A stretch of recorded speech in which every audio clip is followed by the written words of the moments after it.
आजादी की पहली क्रांति के रूप में 1857 की क्रांति की स्मृति हम सब के दिल में पैबस्त है। लेकिन क्या आप जानते हैं कि साल 1857 के पहले भी एक क्रांति हुई जिसने अंग्रेजों को नाको चने चबवा दिए। अंग्रेज भारत मां के इस सपूत से खौफ खाते थे। ये वो वीर योद्धा था जो अपने देश, समाज और संस्कृति की लड़ाई में अकेले ही कूद पड़ा था। आइए जानते हैं भारत मां को आजाद कराने की पहली क्रांति की अलख किसने, कब और कहां से शुरू की थी। ये स्वतंत्रता का अमृत महोत्सव वर्ष है और हम आजादी के मतवाले राम प्रसाद बिस्मिल, चंद्रशेखर आजाद, भगत सिंह, राजगुरु और अशफाकुल्लाह खान जैसे कई वीरों को याद कर रहे हैं। कुछ जाने माने तो कुछ गुमनाम। लेकिन क्या आप जानते हैं, एक शहीद ऐसा भी था जो वनवासी क्षेत्र से आता था, अपने गांव का प्रधान था, अपनी संस्कृति और देश का पुजारी था और जिसे अंग्रेजी हुकूमत से सख्त नफरत थी, जिसने वर्ष 1770 में ही ब्रितानी सरकार के खिलाफ विद्रोह का बिगुल फूंक दिया था। वो नायक था जबरा पहाड़िया यानी तिलका माझी। तिलका माझी का जन्म 11 फरवरी 1750 को बिहार के सुल्तानगंज के तिलकपुर गांव में हुआ था। इनके पिता का नाम सुंदरा मुर्मू था। संथाली में तिलका शब्द का अर्थ है गुस्सैल और लाल आंखों वाला व्यक्ति। तिलका ग्राम प्रधान थे और संथाली समुदाय में ग्राम प्रधान को माझी कहकर पुकारते हैं, इसलिए तिलका माझी कहलाए।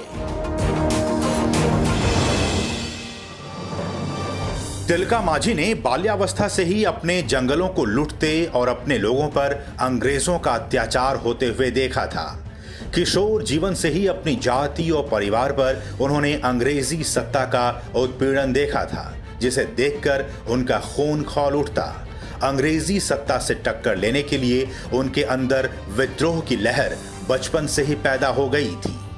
गरीब वनवासियों की भूमि, खेती और वन संपदा के साथ साथ उनकी संस्कृति और जीवन मूल्यों में अंग्रेजी शासक हस्तक्षेप करते थे। उनके बच्चों, महिलाओं, बूढ़ों पर भी ब्रिटिश अत्याचार चरम पर था। हद तो तब हो गई जब ब्रिटिश अधिकारियों ने गरीब वनवासियों की भूमि, खेती, जंगलों पर अधिग्रहण करना शुरू कर दिया।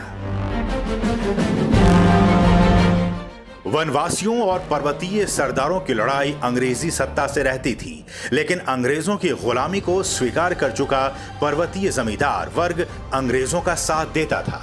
धीरे धीरे तिलका माझी इसके विरुद्ध आवाज उठाने लगे।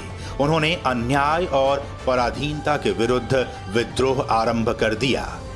तिलका माझी राष्ट्रीय भावना को जगाने के लिए भागलपुर और उसके आसपास जनसभाओं को संबोधित करते, जाति और धर्म से ऊपर उठकर लोगों को देश के लिए एकजुट होने के लिए प्रेरित करते। वर्ष था 1770 जब भीषण अकाल पड़ा। एक तरफ भूख और अकाल की मार और दूसरी तरफ बढ़ते ब्रिटिश अत्याचार से पूरा क्षेत्र परेशान था। लोग भूख से बेहाल थे। अपने लोगों की यह हालत तिलका माझी से देखी नहीं जा रही थी। इन विषम परिस्थितियों के बावजूद अंग्रेजों का अत्याचार और लूटपाट वैसे ही जारी थी। तब वीर तिलका माझी ने एक दिन ये तय किया कि अब वे अंग्रेजी हुकूमत के दांत खट्टे करेंगे। अपने लोगों की भूख मिटाने के लिए उन्होंने अंग्रेजी खजाना लूटा। ये वही खजाना था जिसे अंग्रेजों ने वनवासियों से लूटा था। लूटे हुए खजाने को जबर पहाड़िया तिलका माझी ने गरीबों में बांट दिया। तिलका माझी के इन कार्यों की वजह से उनके इस क्रांति में वनवासी भी उनसे जुड़ते चले गए और फिर शुरू हुआ वनवासीय विद्रोह। तिलका माझी लगातार अंग्रेजों का विरोध करते रहे और हर लड़ाई में उनकी जीत हुई। वर्ष 1778 में तिलका माझी ने पहाड़िया सरदारों के साथ मिलकर रामगढ़ कैंप अधिकृत कर अंग्रेजों को खदेड़ दिया था, लेकिन इसके बावजूद अंग्रेजों के अत्याचार लगातार बढ़ रहे थे। अपनों पर बढ़ते अत्याचारों से निपटने के लिए 13 जनवरी साल 1784 में तिलका माझी ने भागलपुर पर ताड़ के पेड़ पर चढ़कर घोड़े पर सवार अंग्रेज कलेक्टर ऑगस्टस क्लीवलैंड को तीर से मार गिराया। कलेक्टर की मौत से ब्रिटिश सरकार को जबरदस्त आघात लगा। अंग्रेजों ने सपने में भी नहीं सोचा था कि जंगलों में रहने वाला कोई सामान्य वनवासी ऐसा साहस कर सकता है। तिलक माझी की तलाश में ब्रिटिश सेना ने एड़ी चोटी एक कर दी, लेकिन वे तिलका को पकड़ नहीं सके। ऐसे में अंग्रेजों ने अपनी पुरानी नीति फूट डालो और राज करो से काम लिया और प्रलोभन के बल पर जानकारी हासिल कर तिलका माझी को पकड़कर 13 जनवरी 1785 को फांसी दे दी। तिलका माझी ही वो योद्धा थे जो देश के प्रथम बलिदानी कहलाए। ब्रिटिशों को लगा था कि तिलका की फांसी को देखकर कोई भी भारतीय दोबारा उनके विरुद्ध आवाज उठाने का प्रयास नहीं करेगा, परंतु उन्हें ये कहां पता था कि मां भारती की स्वतंत्रता के लिए एक जनजातीय नायक की जगाई ये चिंगारी अब आग बन चुकी थी।